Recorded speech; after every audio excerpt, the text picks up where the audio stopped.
नमस्ते श्रीनी। नमस्ते बिंदु जी, हरि ओम। नमस्ते, हरि ओम आर्टमिशिया। नमस्ते बिंदु जी। नमस्ते।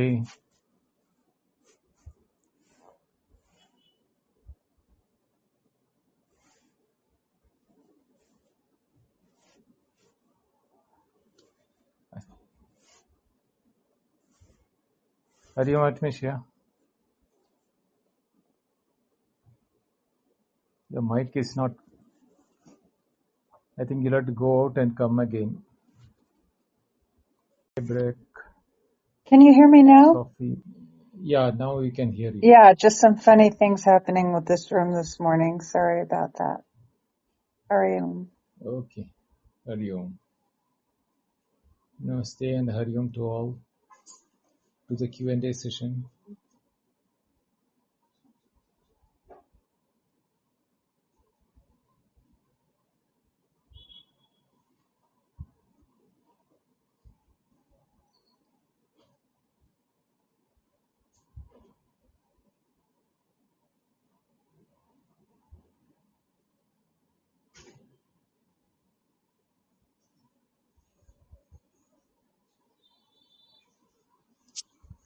Shall we wait a minute or two? Or do you want to go ahead and start? Let us start. Okay. Sounds good. Anyone is welcome to raise their hand and come up and speak with Binduji about Advaita Vedanta questions in general or back to the Upanishad classes we've just finished. Go ahead, Binduji. And yeah, anyone raise your hand and we'll bring you up. Namaste Raj. Pranam Binduji, yeah, pranam everyone.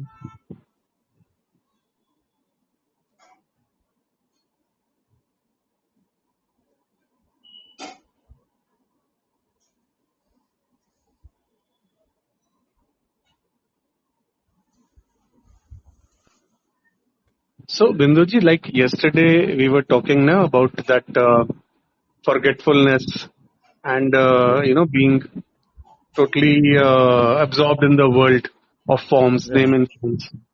Yeah, and like Vinodji was saying that first the forgetfulness is there, and because of that one loses oneself in the world of name and forms. And you said, then you corrected him and you said that because one loses oneself in this world of name and forms, because of that there is a forgetfulness of the true nature. So, I was just wondering that this position, this is mentioned in some Upanishad, Binduji. See, in the Taittiriya, the statement is very clear. Soakamayata means he desired. Bahusyam prajayet. Let me become many. Tat asruchada atmana akasha sambhudaha.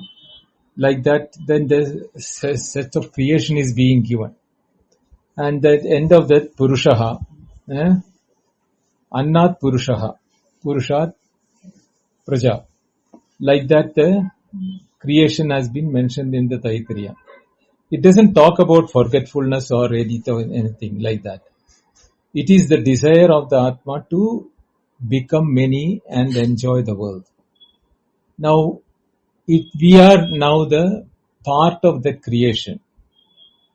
And we are not able to know that we are Atman and the creation is nothing but Atman only. Why is because that Upanishad, in Kathopanishad, Paranchikani Vidaranat Soyampu Tasmat Parang Pasyadina Antaratman Kaschidira Pratyagatmana Michat Avrutta Chakshu Amrutattvamichat. In that Upanishad, when they say that the sense organs were placed inside on the body, looking outward, and one courageous person and who is intelligent person reverses the looking external to inward looking, and he realizes Atma. So from these things, we have to arrive at this thing, how this whole process has happened. As long as you look outward, you will not know Atman. And our sense organs have been placed to look outward only. And who has placed it? Swayambhu, the Atma itself. Because the order of creation has been given in the Upanishad. That why he desired to become many. So that desire to become many has put us now in this situation, looking outward and enjoying the world, and not knowing who we are.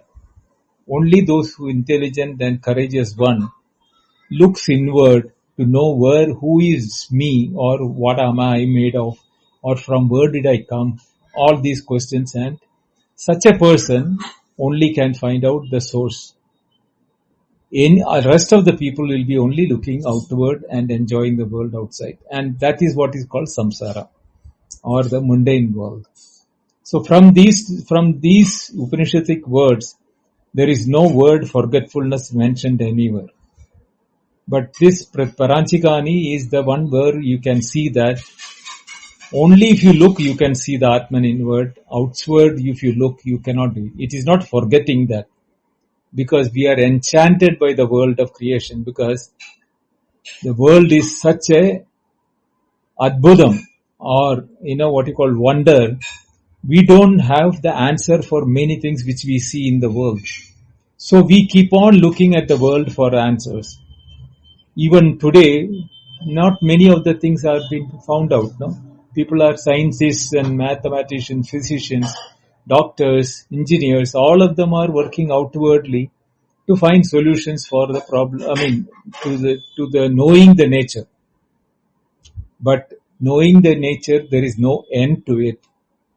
That person is known as the intelligent person, and he knows that if everything is creation has got some common factor, which is Sat and Chit.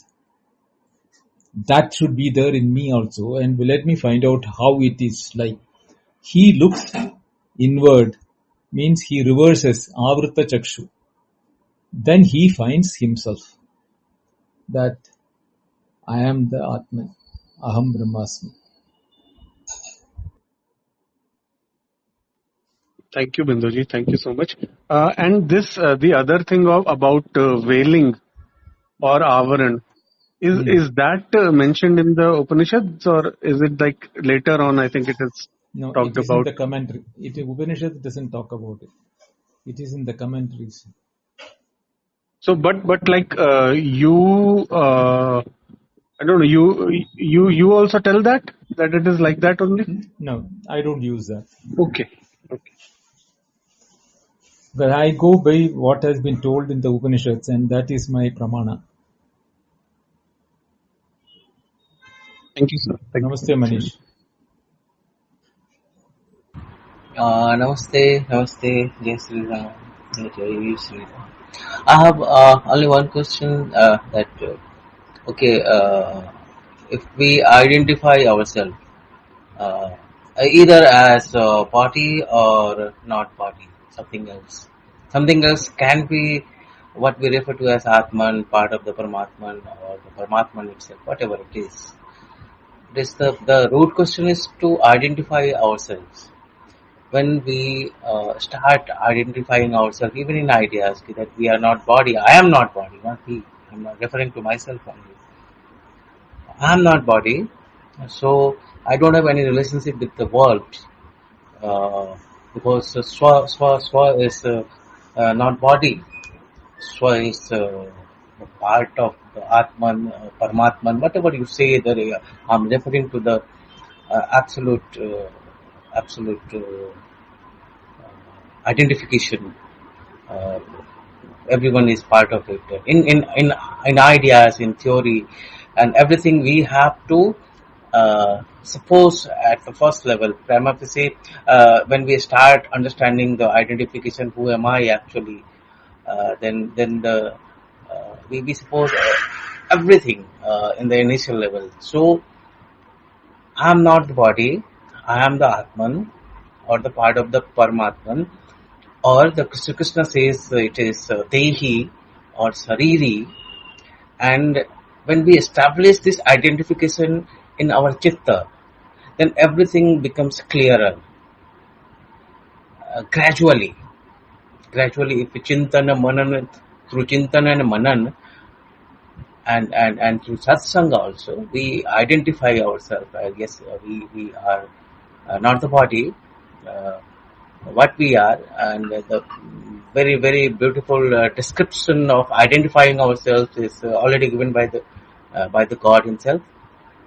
So in the process, when you identify everything, not with the world, with the Atman, with detaching yourself at every point of understanding the identification of ourselves, whether we should go and read each and every text like Upanishad, like Brahma Sutra, like Veda. Veda, some part of Veda is Jnana Kanda, and 70% or 60%, or you can say 80% of the Veda is Karma Kanda. Is it necessary to go and read each and every text, Shastra? That is the question. That's the main question. Or the identification, and the identification has to be established in our chitta. Means it has to be absorbed in our reality. Is this the main thing, or to go and read every text? This is the main question. Manishji, Shastra has divided the adhikaris or the aspirants into three categories: Uttama, Madhyama and Adama. This classification is based on the capacity of the intellect to understand what has been told in the Shastra. For a Uttama Adhikari, one time hearing is enough. He doesn't have to even read one book. His master says to him, Tad Tvamasi, that Brahman you are, or that what you are looking for is what you really are. And if he has understood the teaching of the Guru before that, he doesn't need to read any textbook. That instantaneously he will realize what he is. Such a person, Uttama Adhikari, is called Shravana Matrena. Just by hearing, he becomes identified with the Brahman or Atman. Then comes the Madhyama Adhikaris. Madhyama Adhikaris are those who listen to lectures, read textbooks, and then they get into Shravana Manana Nididhyasana as their practice. And when the Nididhyasana happens, they get confirmed that what they have been hearing in the Shastras and the Guru Vakyas, and their Manana is confirming that they are the what you call Atman or Brahman. So in their case, they need to read textbooks, mainly the Upanishad, Gita and Brahma Sutra, minimum. At least that much is required. Whether they are reading the other books or not is not important. But if they are still not convinced, they will be reading that. Then the third category is called the Adama Adhikaris.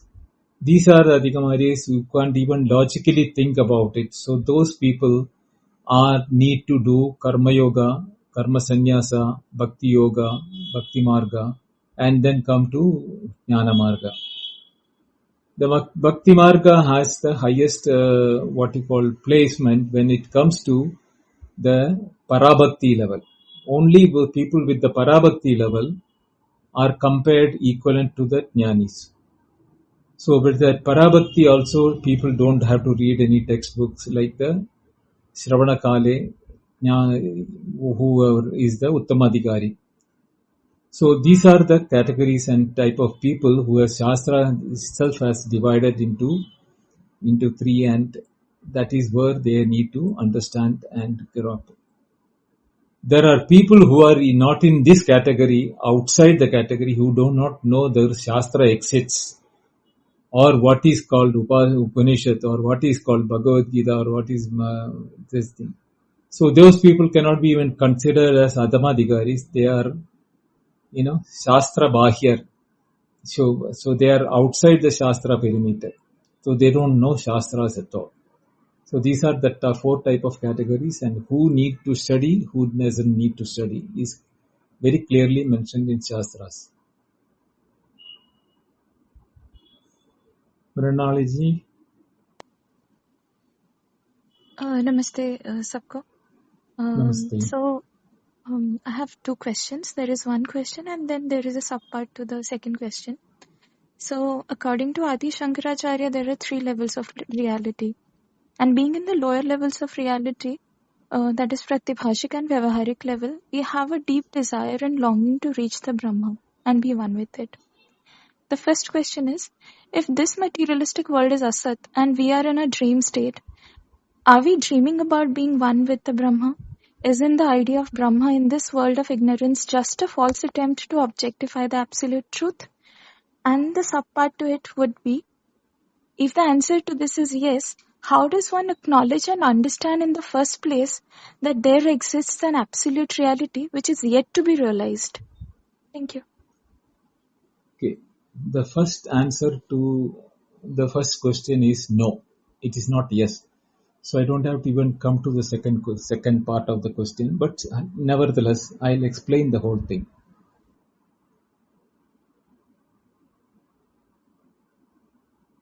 Shankaracharya has not told that the world is Asat. The reason why we should understand is that Shastra has said something. When I say Shastra, it is the Upanishads, Gita and Brahma Sutra. In that there is a mentioning that Brahma Satyam. So the only truth is Brahman. The rest of the things what we are experiencing is Mithya. It didn't say Asat. See, there is a difference between Mithya and Asat. This differentiation people do not understand and they say that it is Asat. If you really want to know, you have to read the Shankara Bhashya for chapter 2, verse number 16. Na sate vidyato bhava, na bhavo vidyate sata.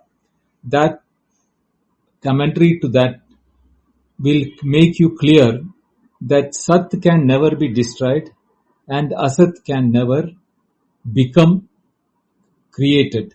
There is nothing called Asat what has been created. So if you are experiencing something and that is unreal, not Asat, unreal in the sense that they give real experience but they themselves are not real. Now the example mostly used are the rope and the snake. When we see a snake in the rope, there is no snake in reality. But the unreal snake has given rise to the fear and the people react to that fear by running away or trembling or whatever may be the reaction. The reaction is real, but the cause for the reaction is not real. It is an imaginary serpent. The imaginary snake, why did it have to appear at all in the first place? Is because we did not know the nature of the rope. The ignorance of the rope created the snake by us who is fearing about the snake. The one who sees the rope as the rope doesn't see the snake, so there is no fear in him. So there at the same time there are two people watching it. To one person it is a snake and he fears. The other person sees the rope and he doesn't have no fear.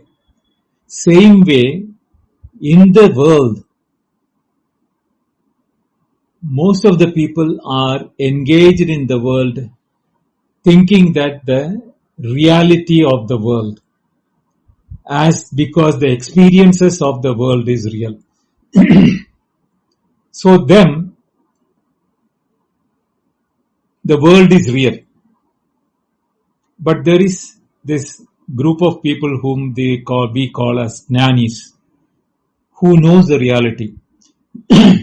Those are the people who knows or who know that what is they themselves. My reality, if I know, then I will be called a jnani. If you know your reality, then you will be called a jnani. When we know our reality, who we are, then we will know that the experiences which we are getting from the world is from the unreal world, which the experiences are real, the world is unreal or mithya, and the only truth is the Sat and Chit, which is my nature, your nature, the nature of what we are seeing in the world as name and form. The name and form is what we call it as mithya, not the substance what has a name and form.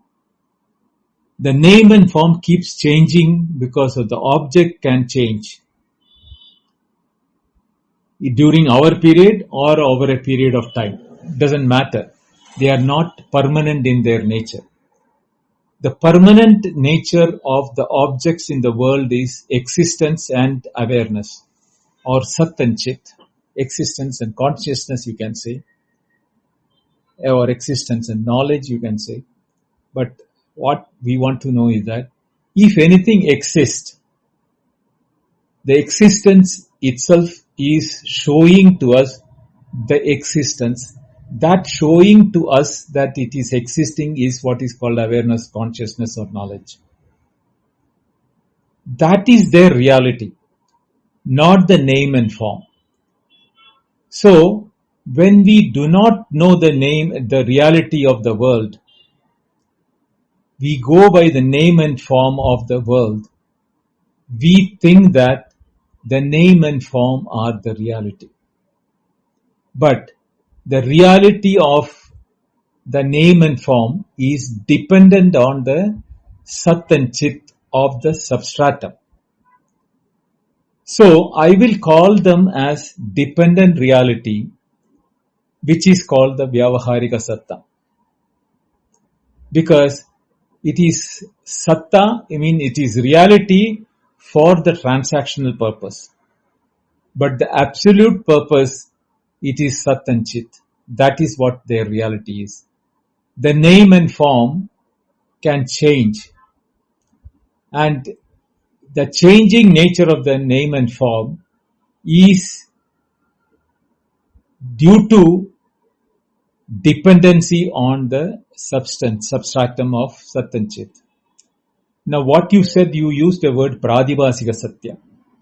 Now Pradibhasika Satya is, Pradibhasa means appearance. But like a magic or a mirage or a dream. Now these things are appearances which we know is not real, even though we are in the transactional world. So in the transactional world itself, we feel some of them are real and some of them are dream-like or mirage-like things. So to make a difference between the experience of an unreality in the transactional world, the word was coined Pradibhasika Satya. Actually speaking, Pradibhasika Satya and Vyavaharika Satya, that dream and the waking, they are not different. Only thing is that the time, space and causation for both are different. But both of them are equally dependent on the Sat and Chit. The dream is dependent on the mind, and the world of objects which we experience in the waking is dependent on the Sat and Chit, which is also the nature of the mind. The mind is also Sat and Chit, but mind doesn't know that it is Sat and Chit until it looks inward and finds out what is my nature. When he finds out the nature that my nature is Sat and Chit, I am Atma, I am the Sat and Chit, the mind becomes no mind, because mind has no independent existence. It is only thoughts, what we call it as mind. And the thoughts cease to exist when we know who we are. Because that there are no objects when we know that we are Sat and Chit, everything becomes Sat and Chit. So there is no multiplicity and therefore no objects. And when there are no objects, there are no thoughts. That is how it is happening. So this is how you have to understand how Advaita or Vedanta in the Upanishad, Gita and the Sutra, Brahma Sutra is discussing this matter. Do you have any further question on that? Thank you, Binduji. It was crystal clear. Just one thing. So, if rope appears rope in the first place, doesn't this mean that all three levels of reality comes to becoming one singular level of reality and the world of illusion itself becomes Brahma? And what is the need of going traversing through Pratibhasik and Vyavaharik level to reach the Brahma? I mean, are they essential in realizing the Brahma, or we could do without them as well? We could do without them because they are part of the exhibition. See, to understand, you should understand what is creation. Okay, which I was explaining earlier to Raj. It is the desire of Brahman to become multiple forms, himself or itself, and enjoy the multiplicity. It is given in the Upanishad. Why they gave it in that form is to make us understand that the nature of awareness or consciousness is to project. That is the Swabhava. Okay. And the reason why this Swabhava is there is because that is the nature of Brahman. And it is to become many doesn't mean it has lost itself in the original place. The water, when it becomes cloud, rain, brook, river, or even a cyclone or a tempest, doesn't lose the waterness in that, but they become many in the appearances. That is the water appearing as cloud, we call it as cloud. When appearing as snow, we call it as snow. A river, water, a brook or a river, or cyclone or even tsunami. These are all nothing but names and forms of the same water, which is nothing. Ocean is also a name and form, but the reality of all of them is water. Same way, Brahman has become everything what we are seeing today. Since we do not Brahman, we do not know the nature of the things which we are seeing in Pradibhasika or Vyavaharika Satta. We get engrossed in that and we are not taking effort to know our reality, nor the reality of these appearances or the objects in the world outside. The scientists, the chemists, the doctors, engineers, and all that people, they are all trying to find out the nature of the world of objects. But their approach is to see it in an external world, never realizing that you are part of the world. If you know yourself, you will know everything in the world outside, because you are created from the same stuff as the whole thing in the world has been created.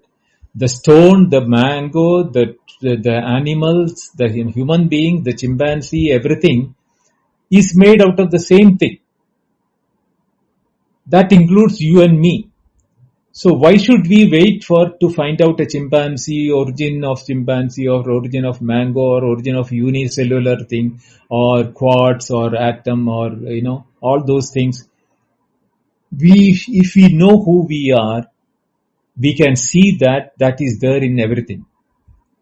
Fundamentally, that is the substratum for any object to exist. The name and form of monkey or mango or stone is for the transaction and the Pradibhasika Vyavaharika Satta. We are using that for enjoyment, not to know Brahman. To know Brahman, you have to reverse looking outward to inward to know who you are. then only you will know Brahman or Atman. And there is no difference between Brahman and Atman and you and me and the stone and the monkey and everything. All of them are nothing but Brahman only, which is exhibiting itself as many. But the problem is that we feel the objects in the waking are real, the objects in the dream are unreal. Unless we walk out of this waking to Brahman level, we will continue to feel the world of objects as real, just as long as we don't wake up from the dream, everything in the dream is real. It is the same condition. So we need to know who we are or our true nature. Then only we will know that even the waking is equally unreal like the dream.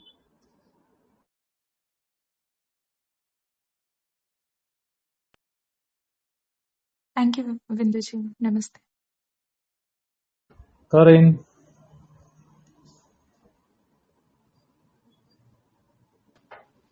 Namaste, everyone. Namaste, Binduji. I have no namaste. questions right now. I Thank enjoy you so listening, much. though. Thank you so much.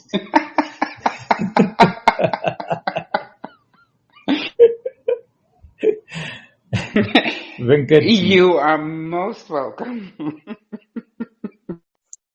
Hari Om, Binduji. Binduji, I need at least 10-12 minutes.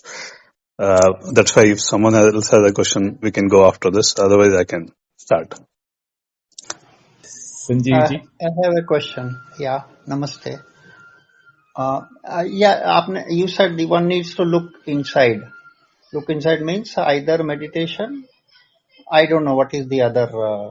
As per Advaita Vedanta, what is the meditation or something? So one needs to look inside means realize, experience, realize whatever word you use. Not an understanding. Conceptual understanding is fine, Different. whatever. Right. But one must experience it in Right. right. So meditation is one sadhana told.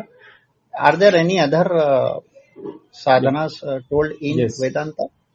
Right. See, I use the verse from Kathopanishads always. In fact, one of my favorite one is that Paranchikani Vedaranat Swayambhu Tasmat Varang Pasyadina Andaratman Kaschid Dhiraha Pratyagatmanamichat Avrita Chakshu Amrudattamichat. That is in the Kathopanishad. What does it say? When Swayambhu or the Creator created us, he placed the sense organs outward bound. They can only look for things from outside, which includes the mind. Kaschid Dhira, one courageous person, deciding to know who am I, he decided to look inward because I am not outward anyway. I cannot be seen by myself. I cannot be heard by myself. I cannot be touched by myself. In the sense that I may be doing it for the purpose. I can say I can see myself means I can see only my legs and hands, but I cannot see anything beyond. I cannot see my head unless I look into a mirror. What I am looking is a reflection, not my own head. Same way, the sound which I am hearing from me is not, I am not hearing it directly. It is the sound which is reflected from the air into my ear. The ear be getting the reflected from the air. Like that, everything is not giving me experience of myself. And when I look from the mental point of view, I can see them as objects. The eye can see the body as the entire body as an object. Everything can see the body. Objectifying is possible, including to the level of my thoughts. My thoughts are also known to me through the mind. Yes, of course. My intellect and its activity is known to me. So like that, if you look at it, there is some entity which is knowing everything that is knowable. But I do not know that entity which is knowing everything. So to look at that entity, the Vedanta Upanishad says many methods. One of the methods which is most popular is the Neti Neti. As long as you objectify something, tell that not this, means Neti means not this. Whatever can be objectified, you are not, because you are the subject, that is an object. You have to keep doing this to all your experiences, feelings, thoughts, emotions, and everything. Then you will come to a stage where there is nothing more to be said as an object. The last object you can negate is the one who is objectifying itself as a mind, as a mental subject who is now taking becomes an object, because he thinks that he is the one who is objectifying. So that is also known to us. When that is dropped, there is a knower which will remain, who cannot even objectify or even subjectify. He cannot even say subject. He cannot say even object. He remains in himself, knowing his own nature. He becomes his nature. Sir, if may ask about Neti Neti, so I am not my body, I am not external world, clear in 1 second. I am not mind, clear. Now Neti Neti, so what I am not, everything outside and my mind, 5 indriyas, their subjects, I am not. This thing is clear in, so how does one practice that? You need to chant it or remind yourself. How does one practice this? Neti, the concept is clear. I am not this. Yeah. So how does one actually practice to realize? No, meditation meditation. For that you have to take the Kenopanishad mantra where says, Pratibodha viditam matam amrutattu hi vindate. Every experience, every momentary experience has two aspects, the knower and the known. That is what makes bodham in us. In this bodham, the knower and the known combination, every experience have to be dissected and you have to remove the known from the knower. That is where the Neti Neti comes.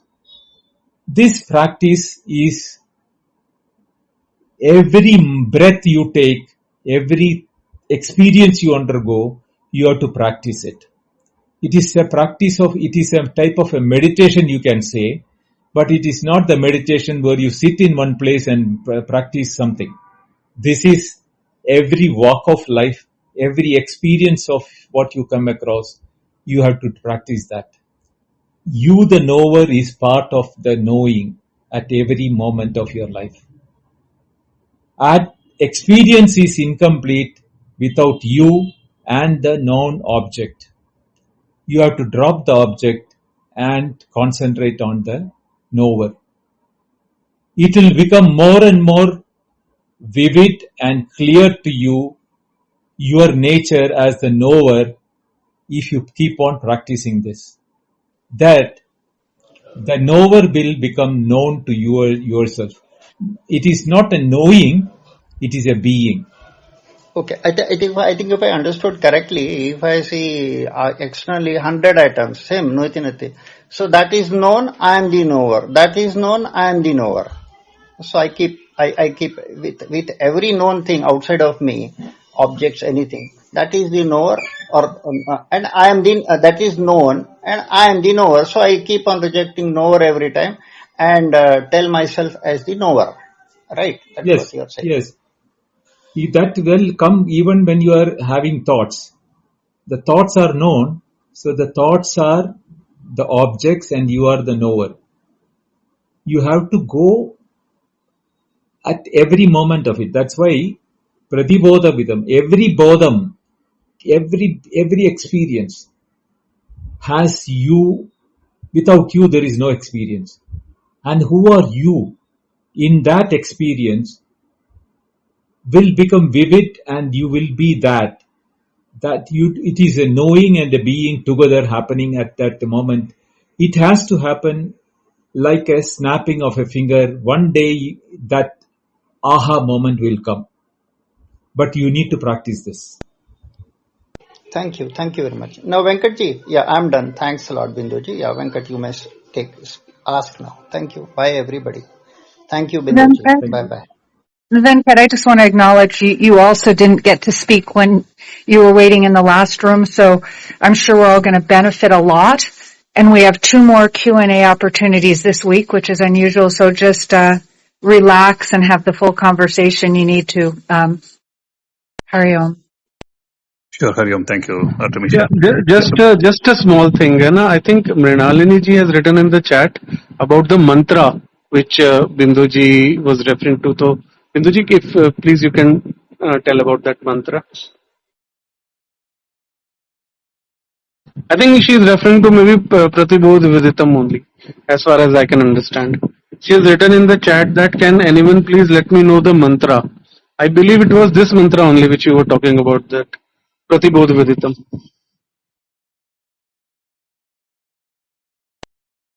Sorry, please, yeah.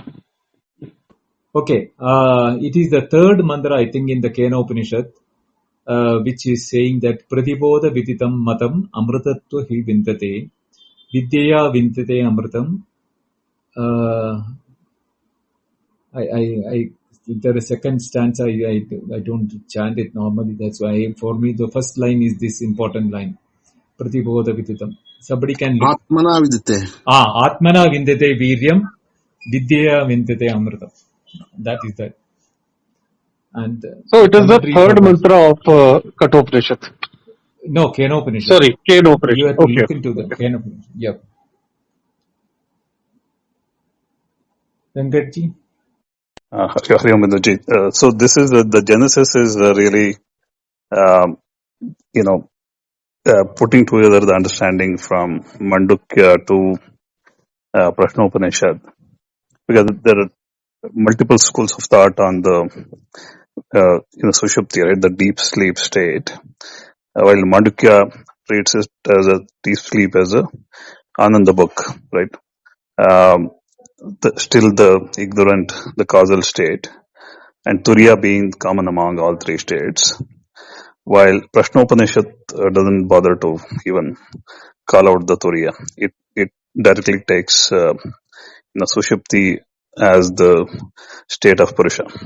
So this was context, and I just put series of questions, Binduji, to explain the thought process, and I'll just lay out my understanding. I think you need to confirm this in this case. The question I put up was which of the above is true, right? What Mandukya talks about versus the Prashnopanishad. I just put it as both are true. Based on who is seeking this. Now, for the waker, deep sleep is a causal state. For a Gnani, ignorance has gone into causal form and it will come back. For a Gnani, the ignorance is nullified with the Gnana, and Sushupti is like self-shining. And Sushupti further pervades all other states as a background. We can call it even Jagrat Sushupti, because the moment the ignorance is nullified, everything resolves into pure consciousness. That's going to be the common among everything. So is this, what I stated, is that correct, Binduji? I think this is, I just put this up. Yeah. What you have written down is correct, absolutely right. The only thing is that don't use the word Jnani and Ajnani for the Prashnopanishad statement. The one who, the moment Pippalada talks about that to the student becomes a Jnani, because he knows that in Sushupti Avastha he is his Swarupa, and he realizes that. So for him, He becomes the jnani with that but the statement from the Prashna Upanishad. And then what you said is right. For him, Sushupti is available in the waking, Sushupti is available in dream, but as a substratum. And these two are, waking and dream are, bubbles coming out from the ocean, and you call it as bubbles. But the bubbles are also nothing but made of water, right? So Yeah. that's water is available as a substratum for the bubbles and the ocean or the water or whatever it is. Same way, the Sushupti Swarupa is available in waking, but only thing is that the waking experiences come up and we enjoy the waking experience, or the dream comes up, that we enjoy the dream experiences. That's all the difference.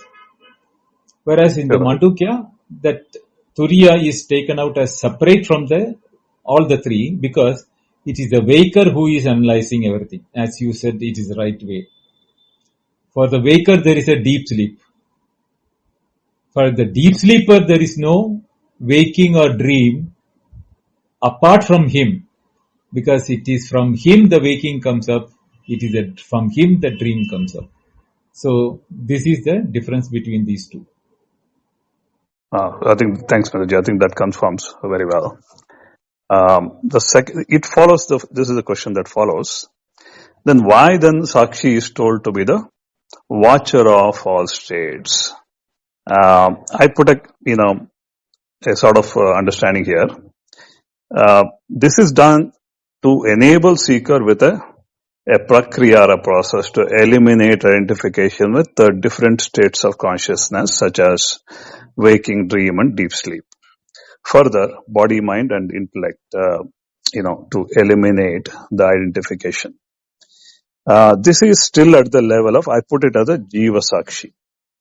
As the identification drops, Jiva Sakshi is Ishvara Sakshi from reflected consciousness, that is the Jiva Sakshi, as a reflected consciousness, into pure consciousness, Ishvara Sakshi.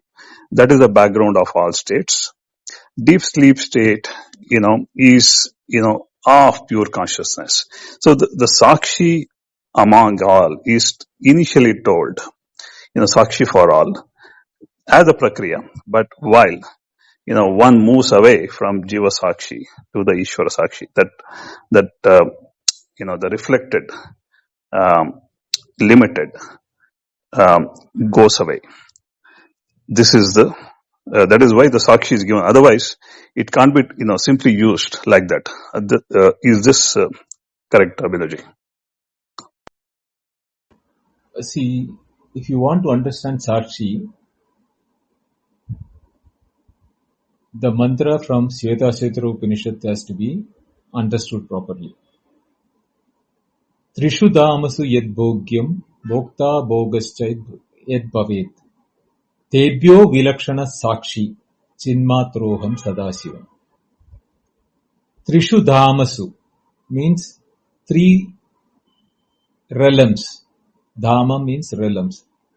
Three realms, there is the three, the enjoyer, the enjoyment, and the object of enjoyment. The three, in all the three realms, whether you call waking, dream, or deep sleep, or past, present, and future, in all the three, doesn't matter what is the realm.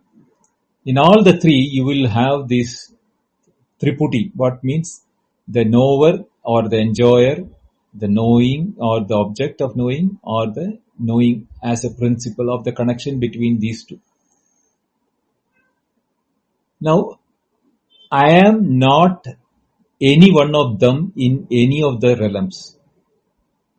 I am aware of, in every realm, there is the three. Whether you call it as waking, I know I am the waker, I know the objects of the waking, and I know I am enjoying or knowing the objects of the waking. Same is the case with the dream, and in the deep sleep also I know I am there and nothing to be known. So the object is nothing, but yet I have a knowledge that I know I am knowing nothing, which is the case when the waking, I am saying that the deep sleep also. Now here I am not taking the deep sleep as the Swarupa. Okay, please understand. I am taking it as a realm. And then I am saying that I am different from all the 9.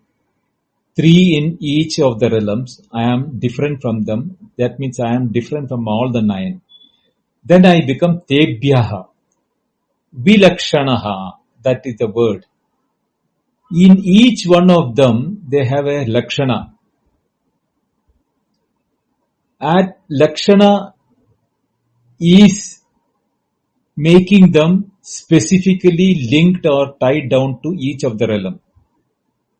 But as a witness, I am without that Lakshana.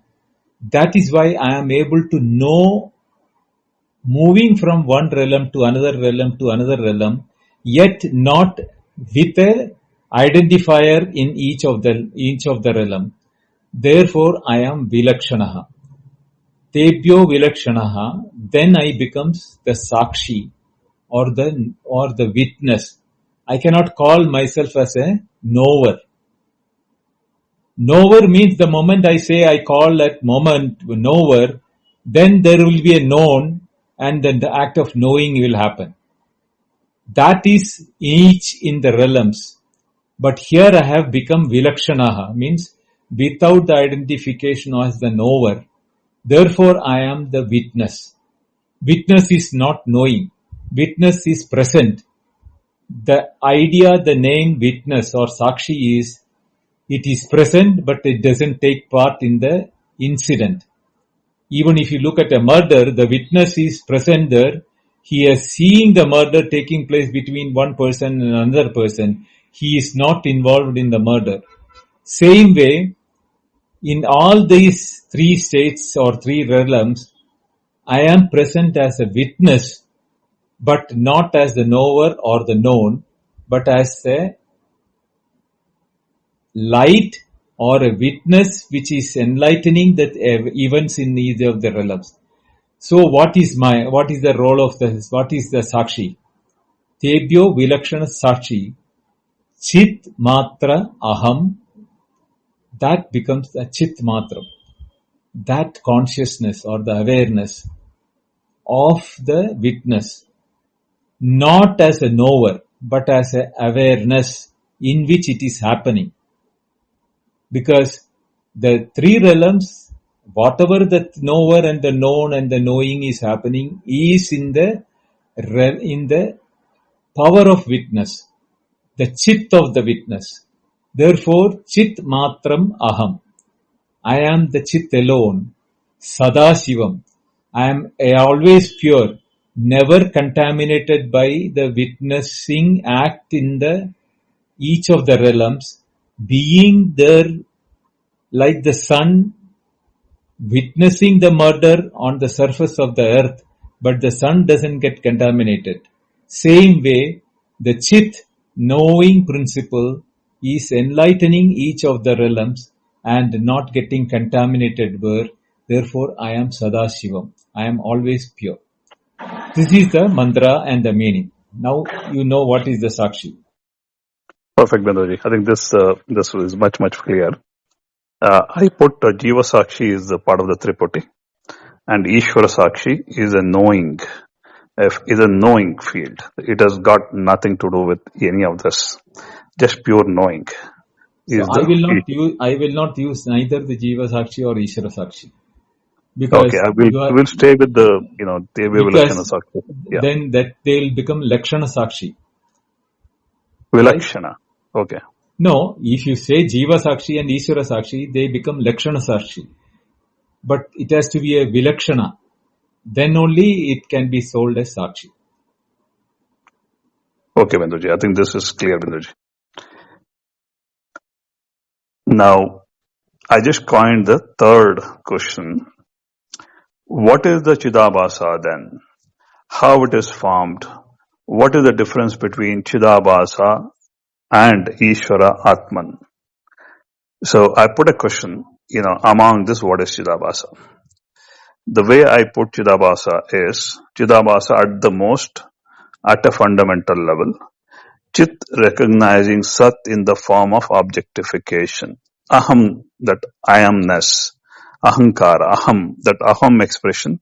The objectification, the way I put it as Chit recognizing Sat in the form of objectification. Hence further, receives the reflection of the self-shining principle. This is also termed as Chit Jada Granthi, Kshara Purusha, since this reflection will be lost as long, this formation is there. So, on the other hand, Chit recognizing Sat without objectification. I am aware of being aware. I am. I put Mahat, Ishvara, Saguna Brahma, pure subject. Because this one, I sat on this simply, this after listening to this Upanishad, I sat yesterday, simply sat in meditation. The most I can get to is fully absorbed. You can call Parashanti, fully absorbed. No identification, no quality, none of it, like a sleep, fully absorbed. And toggling between, at the best, being aware of being aware, at times, otherwise simply absorbed. This Chidabhasa at the best, I put it as, Chit recognizing Sat in the form of objectification, that ahamkara. So this is how I put it, these three things. Chidabhasa, Ishvara, and Parabrahman.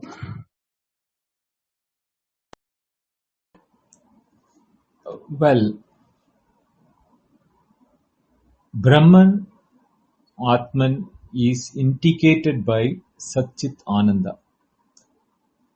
Actually speaking, Sat and Chit and Ananda are not the qualification of Brahman, because it is Nirguna, Nirakara, beyond that.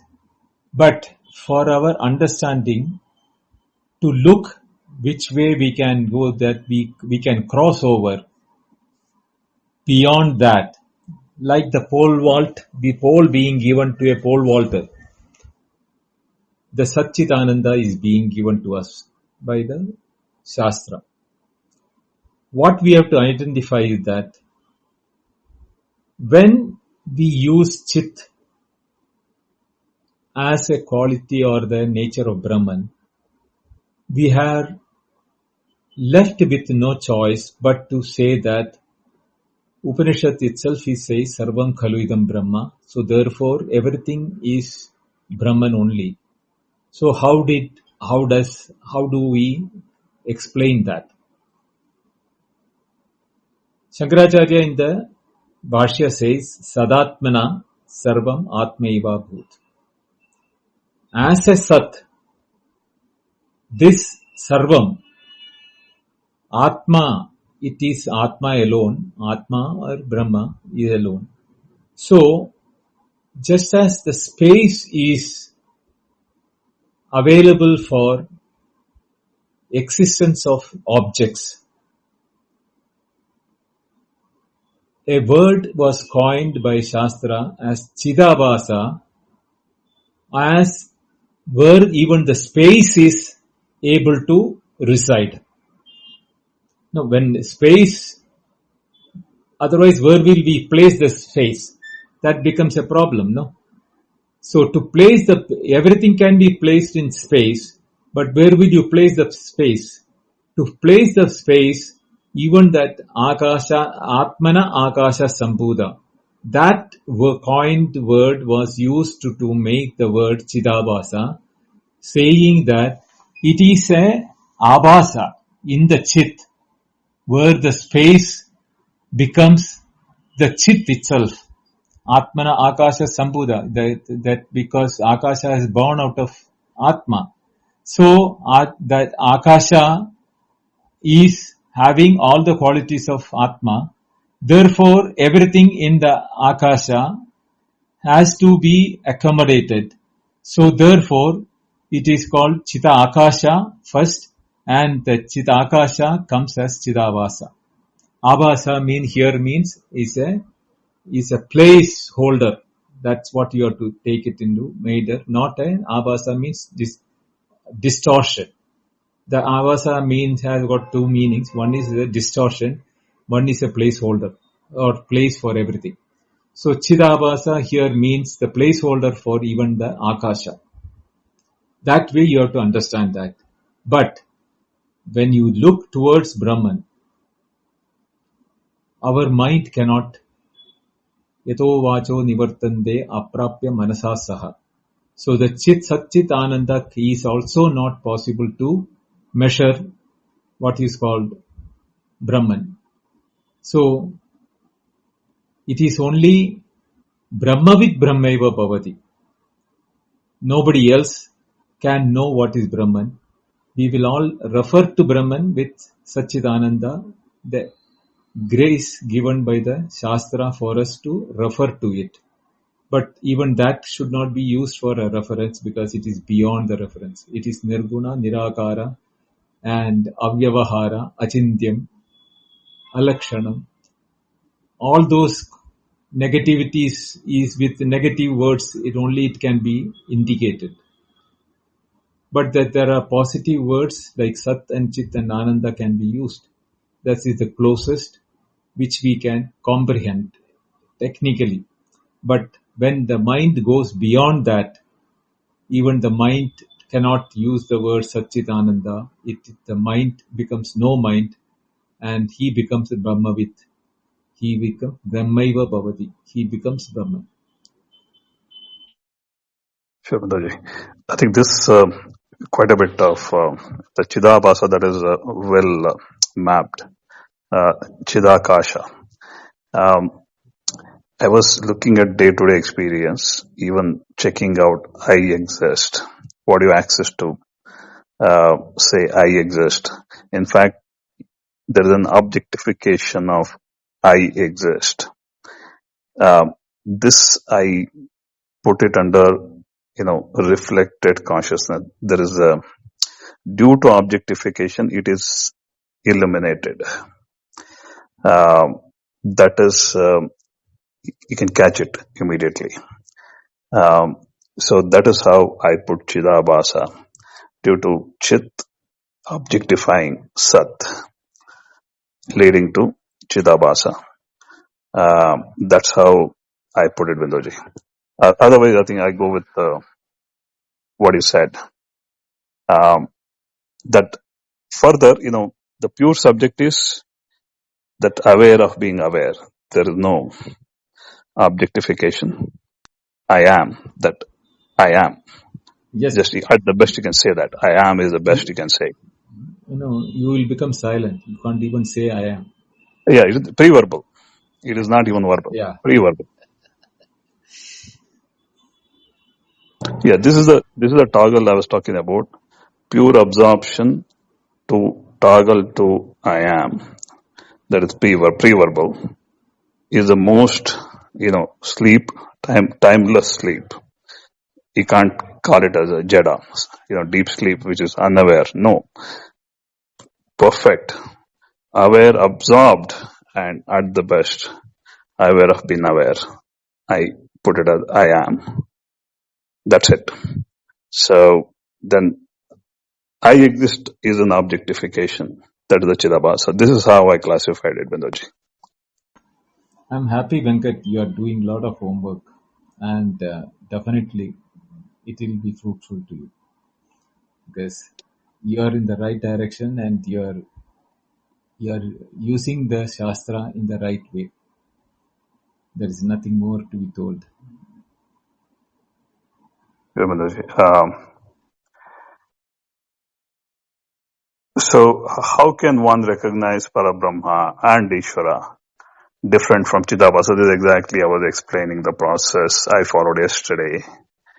Upon receiving knowledge of above from Gnani Sadguru, meditate on the above knowledge. This Sanjeev ji was asking question. Above knowledge leading to Nididhyasana. Chit Jada Granthi dissolves into pure awareness, deep sleep, like state. From here on, Gnani at the best move between self-absorption, Sushupti, to self-aware that invoke I am, preverbal, Ishvara. I call Ishvara. Further functions through body-mind-intellect, appear to function in the world through impressions available in BMI, body-mind-intellect, for Lokahita, wellness of society. Deep sleep of Gnani is where I am also dissolves into absorbed awareness, devoid of any modification. This is irrespective of waking dream, deep sleep, as seen by an onlooker from outside. This is the description. This is the best I can put, Binduji. You're right. See, Okay. if you remember Chandogya Upanishad, when I took the 7th chapter, Sanat Kumara says, Sarva Grandhinam Vipramokshaha. That means he is released out of all Grandhis, not only Chitjada Grandhi, Hridaya Grandhi, any Grandhi which you say. There is no tying up with it. Such a person, he becomes Vipramokshaha. He becomes instantaneously Mukta. And for him, Yatrana Anyap Pasyati Anyat Shrunodi Anyat Vijanadi. Such a person knows that there is nothing more to be known. Anyat Vijanadi. Anyat, so all the three things he is saying, there is nothing to be heard, nothing to be seen. No, there is nobody else other than me. That me is not the I of the ego. That me is the Atman itself. After having broken away from all the Grandhis. This is the experience of the, Jnani. Yeah, I think that is Shraddha. Binduji, I think that is how I got hold of the Shraddha.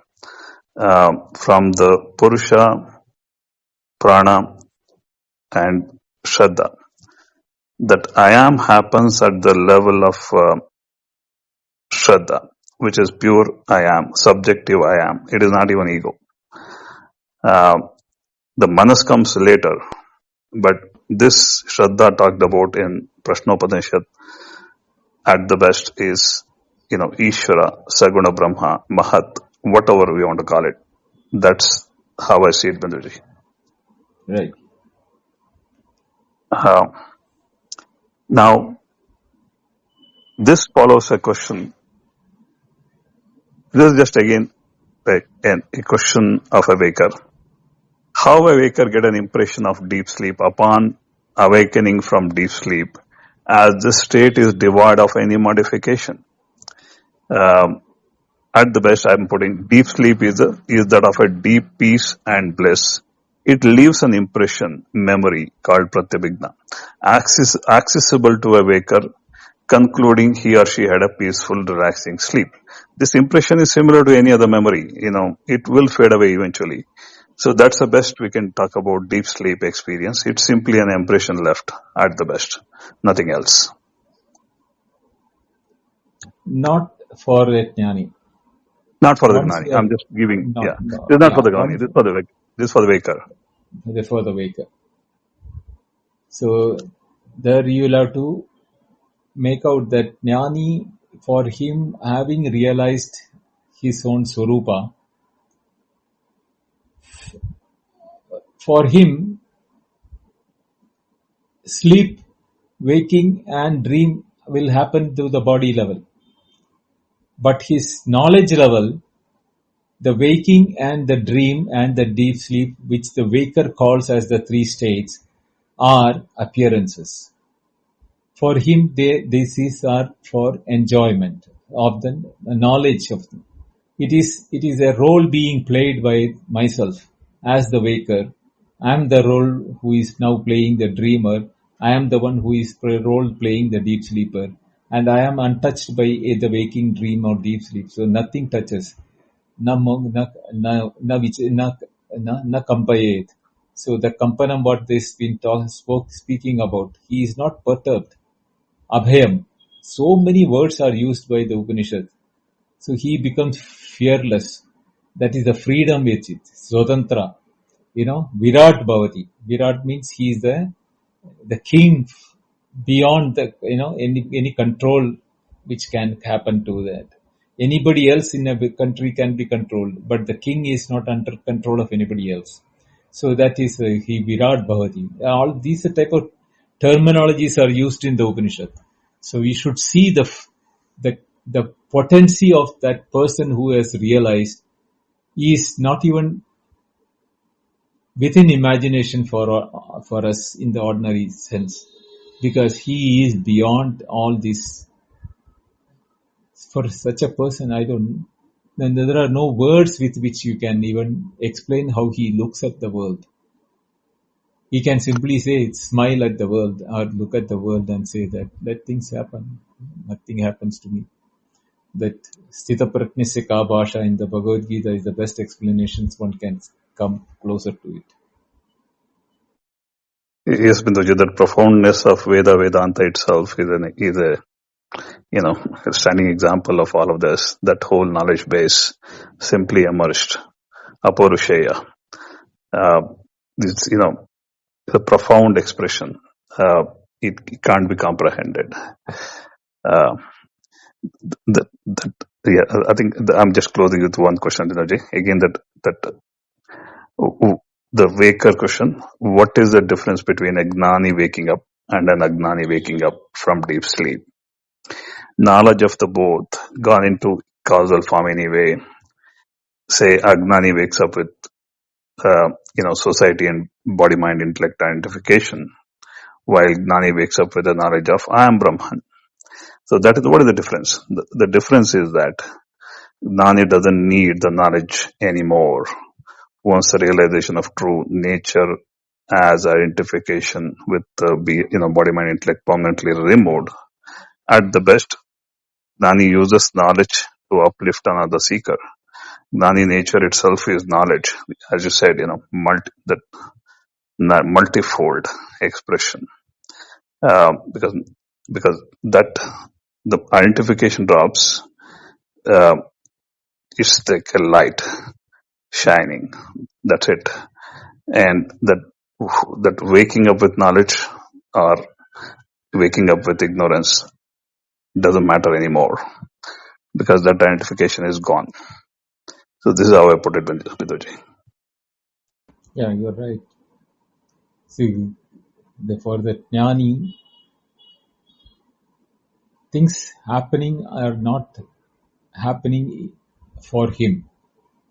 But the person who looks at Jnani will feel he is very much active in the world outside. But that is the waker which is being played, and he is observing the waker's play in the waking. Today we are identified with the waker. That is the Ajnani's level. And he identifies with the waker and says, I am Bindu, you'll say you are Venkat. Like that we will all interact and everything. The same interaction will continue when the Jnani looks at it. He will not even, he doesn't have to even feel that he is not identifying with the waker. He sees that how we see a dreamer after waking up in the dream is the experience of the Jnani after having moved from waking to the Jnani level. He sees same experience of the dreamer and the waker in the same coin, as they are unreal and they are only expressed when it is being expressed. That's all. That is the way in which the closest we can say.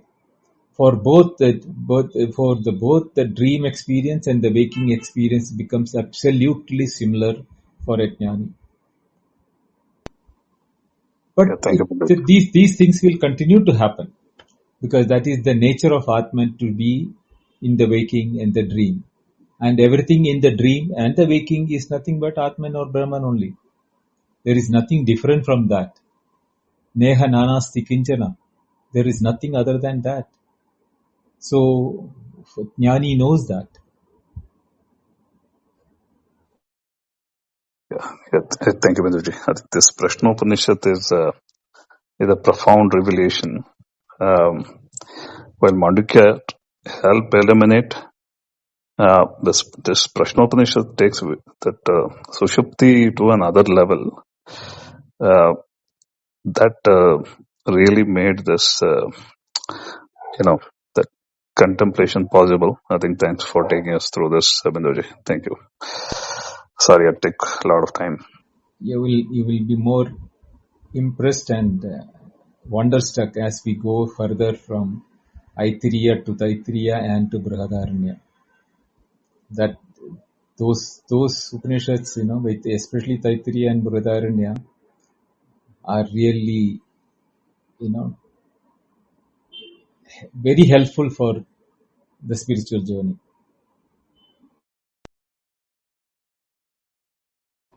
Ganesh. Venkat. Sorry. Sorry, Artyomsha, go ahead. You can change this up after I say this, and we can do just as you wish. Just so people knew the hand raising was turned off, but we will have Q&As during the usual allotted times for classes over in Advaita Vedanta Satsang, this Wednesday and Friday, so there'll be more opportunities for questions. And we do have Ganesh Prasad, but I wonder, could I just bring in a couple things related to what Venkat said, because it's hard to hold on to these things. Okay. A couple days, and I know I won't have the word, so part of me says to not even try, but the other day you used the word cognize when you were talking about deep sleep, I believe it was. And you said, this is very hard to cognize. In other words, if someone doesn't have an actual referent to that in their own mind. And even if one does have a referent, it's very easy to go in the wrong direction. So just a couple things. I think, and Venkat, that was fantastic. The way you can articulate, I could never do. I don't have the depth of study and so forth. I thought there was a passing comment that was referring to deep sleep relative to the jhani, but as if that was different than the deep sleep of, let's just say, every one of us. The difference is it's not quite the right word, but the familiarity with it, or and definitely the perspective, even if it is known, to not bring it back as if it belongs to the waker. But that is there for everyone. It isn't that it becomes something different, for the person who's realized. So that's part of that. And the other part that came up that to me seems not quite rightly expressed is, Venkat, you said something about, well, this is a memory, and like all memories, it fades. And in at least two ways, and again, I may not be expressing this even the way I see it, but for one thing, every body goes to sleep every night. So it's not like it's a distant memory from somewhere else. And furthermore, although it's not the completion of, let me just leave it as it's not the completion, where, Binduji, you were acknowledging that ultimately waking, dreaming, and deep sleep are all states that come and go. And there's something that doesn't come and go. You didn't quite say it that way. There's an earlier way of feeling, it seems, that what is known in deep sleep, that some people mistakenly think is full realization or equivalent to it in some way, that what is known in deep sleep, because it's not masked in the same way, like put on a mask, it's not masked in the same way as dreaming and waking. There's something that's seen there where it's not quite right, but I'll say it anyway. There's a realization that one's asleep the entire time one's awake. Again, this is where an error can happen, but I just felt like those were the only points I heard that seemed that maybe they could be a bit more clear in my view.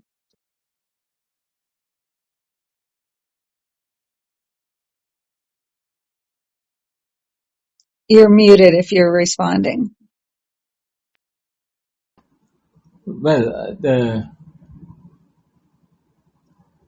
is a likelihood of confusion between the deep sleep and the experiences of one's true reality or Atman.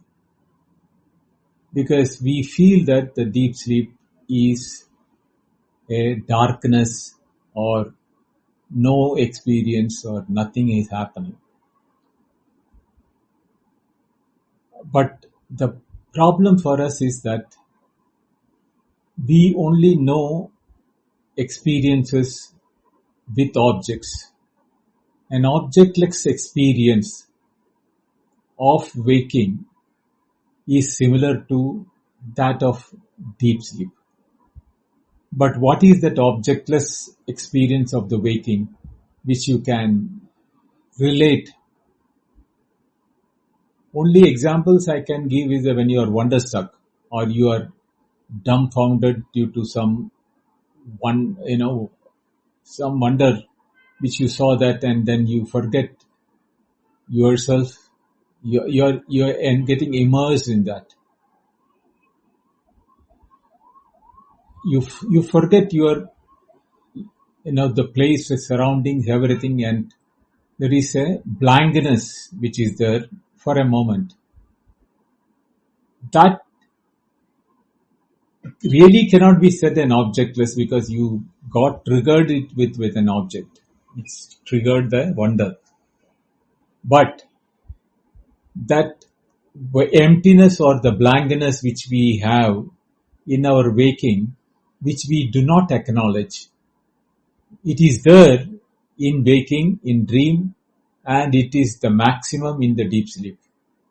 But to identify that blankness in the waking,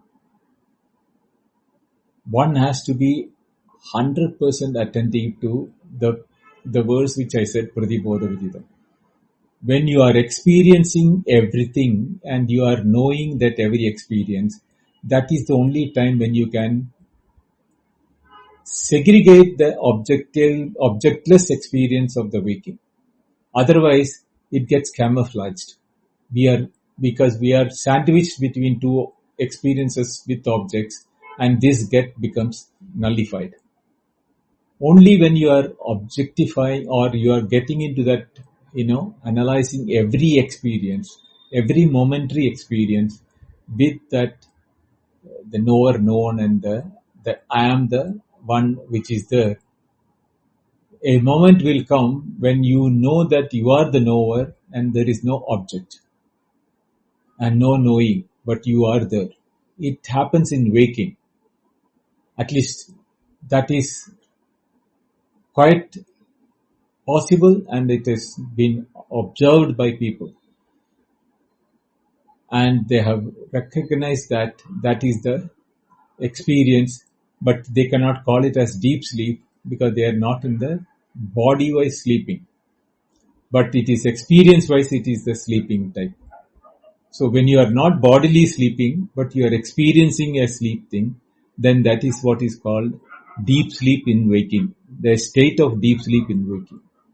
This is the way which I can put the words and bring it to you as an experience. Otherwise, I don't know how to explain that. Yeah, I'm not able to explain it either. I wasn't talking about anything like being stupefied and I'm not talking about anything like analyzing anything in the moment.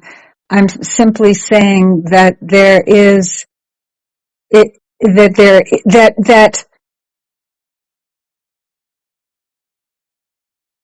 I don't know what words to use, that this is absolutely present in the waking, and that every single moment, and that we can get a glimpse towards it in deep sleep because there's no subject and object, but then there's nothing required once that's recognized and everything still arising. It's way more pristine than deep sleep, which is still a state. That's something, again, if someone listens to my words specifically, they'll totally miss it, and I apologize. But there's something that's totally stateless, present in the waking, without any sort of it being a special state or an analysis or and what I love about what Venkat can do when he speaks to you is there are more and more of these words that are being used that I understand, but I don't have them at my disposal to try to put together to say what I want. And the part of the problem with the states is that they exist in time. And that's why the part about memory and so forth isn't quite right. But we can leave it. I just so much wish I could express what I want to. Hariam to both of you. Yeah, that's a problem where words fail to express. I'm facing the same problem as what you are facing. You have way more words than I do, though. I mean, the extent to which Sanskrit breaks apart these things into words and to have a language. But, I feel like I feel blessed that in a sense, by not having the language, it forces me to not be in my mind about it. But anyway, I love you both, and they're the best discussions for me to listen to.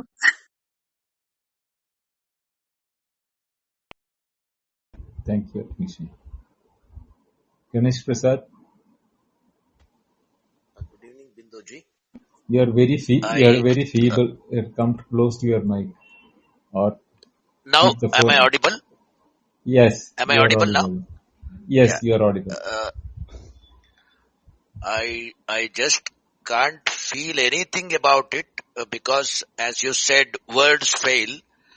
But I have one, maybe I could call it stupid doubt. In all explanations, what we have heard so far, I have just one doubt. What is the essential difference between this unutterable experience of the mind to feel Brahman or whatever, and the unconscious state? Okay. In the unconscious state, as the name itself, you are knocked off your faculty of the brain. Whereas in the other experience, all your faculties are functionally fine. The brain, the mind, the intellect, or the heart, the vision, the sound, everything is in full working condition, and yet you don't use them. You don't need them for knowing that state or that Brahman, what we call it as. And in the problem with unconsciousness is that all these equipments which you have has been switched off by either by an anesthesia or when you are knocked off into a coma or something like that. That is when you become unconscious.